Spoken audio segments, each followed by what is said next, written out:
আসসালামু আলাইকুম সবাইকে আরও একবার স্বাগত জানাচ্ছি আমার নতুন একটি ছোট্ট মিনি ব্লগে। তো আমাকে অনেক ফ্রেন্ডসরাই কমেন্টস করে যে আমি most of the time junk food খাই, জিম করি, আবার জাঙ্ক ফুড খাচ্ছি বাইরের রেস্টুরেন্টগুলোতে। So this is not really good for my health.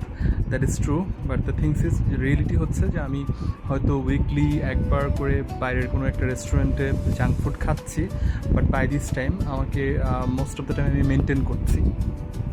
আমি রাইস যতটুকু সম্ভব ট্রাই করছি অ্যাভয়েড করার। বিসাইড দিস আমি কিন্তু হেলদি ফুডগুলোই খাওয়ার ট্রাই করি। সো আজকে ডিনারের মেনুতে কী ছিল সেটা নিয়ে একটু কথা বলি।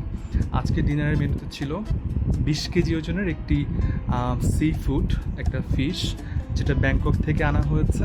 সো এটাতে একদমই সিম্পল ওয়েতে রান্না করা, ব্যাংকক থেকেই রান্না করা। জাস্ট বাসায় আনার পরে আমি এটাকে একটু গরম করে ওভেনের মধ্যে গরম করে আজকের ডিনারটা সেরে নিচ্ছি। তো মাছটা খেতে অত্যন্ত মজার এবং অসাধারণ হয়েছে। হালকা একটু গার্নিশ করা ছিল উপরে, আর এটার মধ্যে সস দিয়ে রান্না করা হয়েছে।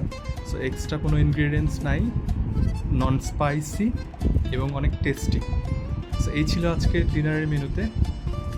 আপনারা কী দিয়ে ডিনার করলেন আশা করি কমেন্ট বক্সে জানাবেন। সো ভালো ছিল, এই পর্যন্তই আজকের মতো। দেখা হচ্ছে অন্য কোনো ভিডিওতে। আল্লাহ হাফেজ।